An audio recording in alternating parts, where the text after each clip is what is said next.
तो दोस्तों आप सभी का स्वागत है आपके अपने YouTube channel shadow of regrets में। तो आज के एपिसोड के स्टार्टिंग में हम देखते हैं लक्ष्य एकेडमी के कुछ टीचर्स स्टूडेंट्स को सेलेक्ट करने के लिए वुहान साम्राज्य आए थे। तभी वहां पर ध्रुव और ईरा भागते हुए आते हैं। फिर वहां पर उसकी दूर की कजन सानवी आती है और कहती है, आखिर ध्रुव तुम यहाँ पर आ ही गए। सिस्टर तुम कैसी हो? सानवी कहती है शायद मेरा भाई अब बड़ा हो चुका है। तभी वहाँ एक पर्सन की आवाज आती है और वो कहता है मैं आपका सीनियर स्टूडेंट हूँ और आज की परीक्षा मैं लूंगा। तो अब हम फर्स्ट स्टेज टेस्ट स्टार्ट करने वाले हैं। ये बहुत ही आसान है। अगर तुम्हारा रैंक एकलव्य रैंक के 4 सितारों पर है तो तुम्हें इस क्रिस्टल को टच करना है और अगर ये चमकेगा तो तुम टेस्ट में पास हो जाओगे। फिर वो सब स्टेज की तरफ आगे बढ़ते हैं। सबसे पहले ईरा टेस्ट क्लियर करती है। फिर ध्रुव के कजन काव्या और सनी भी इस टेस्ट को क्लियर कर लेते हैं। दोस्तों सानवी ऑलरेडी लक्ष्य एकेडमी की स्टूडेंट है। अब बारी ध्रुव की थी। जैसे ही वो क्रिस्टल पर हाथ रखता है तो क्रिस्टल से इतनी तेज रोशनी निकलती है कि सभी लोगों को दिखना ही बंद हो जाता है। ये देखकर सनी कहता है ध्रुव तुम तो जानवर हो। ध्रुव की पावर्स देखकर सीनियर स्टूडेंट भी बहुत हैरान होता है। फिर हम देखते हैं मैडम जुबैदा और ध्रुव की कजन सानवी को। फिर मैडम जुबैदा कहती हैं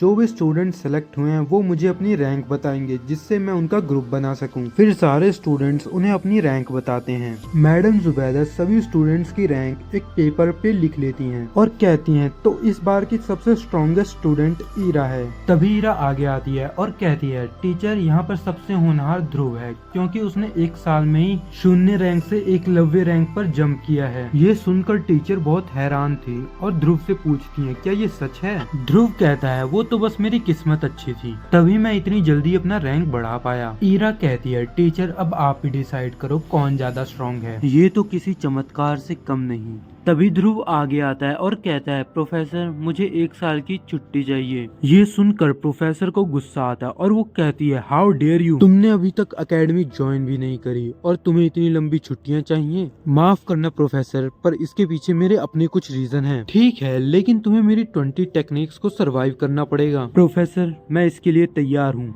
ये सुनकर सभी बहुत हैरान होते हैं। ध्रुव की कजन सानवी कहती है तुम पागल तो नहीं हो गए हो? I accept this challenge. ये सुनकर टीचर बहुत खुश होती है क्योंकि उन्हें इतने सालों में पहली बार एक फियरलेस स्टूडेंट मिला है। नेक्स्ट सीन में हम देखते हैं मैडम जुबैदा और ध्रुव एक स्टेज पर होते हैं। इस वक्त ईरा को ध्रुव की बहुत चिंता हो रही थी और सानवी कहती है तुम कितने बेवकूफ हो। फिर प्रोफेसर एक तलवार निकाल के ध्रुव की तरफ फेंकती हैं और कहती हैं मैं निहत्तों पर हाथ नहीं उठाती। सानवी ईरा से कहती है आज ध्रुव जरूर हारेगा क्योंकि प्रोफेसर दक्ष रैंक के 5 स्टार्स पर हैं और ध्रुव सिर्फ एकलव्य रैंक पर। यहाँ तक मैं भी मैम का मुकाबला नहीं कर सकती। फिर उन दोनों के बीच फाइट स्टार्ट हो जाती है। ध्रुव इस वक्त प्रोफेसर के अटैक को बहुत अच्छे से टैकल कर रहा था। फिर वो प्रोफेसर पर अटैक करने जाता है लेकिन उसकी तलवार के ही टुकड़े हो जाते हैं। फिर वो उन टुकड़ों से टीचर पर एक अटैक करता है। ये देखकर टीचर तो बिल्कुल शॉक हो जाते हैं। वाटर मिरर टेक्निक से टीचर उस अटैक को नलीफाई करते हैं। ध्रुव बिना वक्त गवाए दोबारा अटैक करने आगे बढ़ता है। फिर वो हैंड टू हैंड कॉम्बैट करने लगते हैं। फिर प्रोफेसर ध्रुव के पैरों में चाबुक लपेटकर उसे हवा में उड़ा देती है।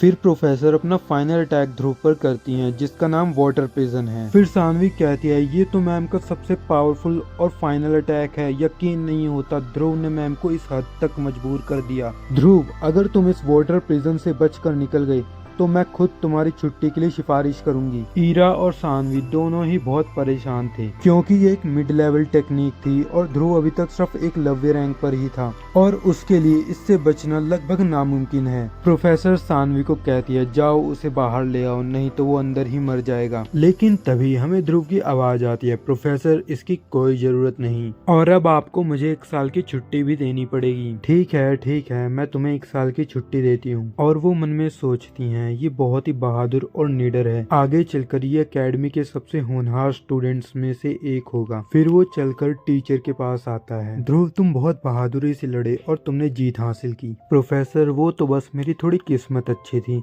और आपने भी अपनी सारी पावर्स यूज नहीं करी नहीं तो मैं जरूर हारता। अच्छा तो क्या मैं एक नए स्टूडेंट पे अपनी सारी पावर्स यूज करती? फिर तो मुझे लक्ष्य एकेडमी से ही निकाल देते। सभी ध्यान से सुनो हम सब 7 दिन बाद एकेडमी के लिए रवाना होंगे। तब तक जिसको जो तैयारियां करनी है कर लो। प्रोफेसर 7 दिनों तक क्यों ना आप हमारे शौर्य क्लैन के साथ रहें। नहीं ध्रुव, मैं शौर्य क्लैन को परेशान नहीं करना चाहती। प्रोफेसर, आपके वहाँ आने से किसी को भी परेशानी नहीं होगी, बल्कि सब आपको देखकर बहुत खुश होंगे। वैसे मैं भी उस क्लैन को देखना चाहती हूँ जिसने तुम जैसे शिरोमणि को जन्म दिया। फिर वो सब शौर्य क्लैन आ जाते हैं और उनको देखकर सभी बहुत खुश थे। ईरा वहाँ भागती हुई आती है और ध्रुव से कहते हैं, ध्रुव आ तो तुमने कमाल ही कर दिया। तो इसी के साथ हमारा ये एपिसोड भी होता है खत्म। अब हम मिलेंगे नेक्स्ट एपिसोड में।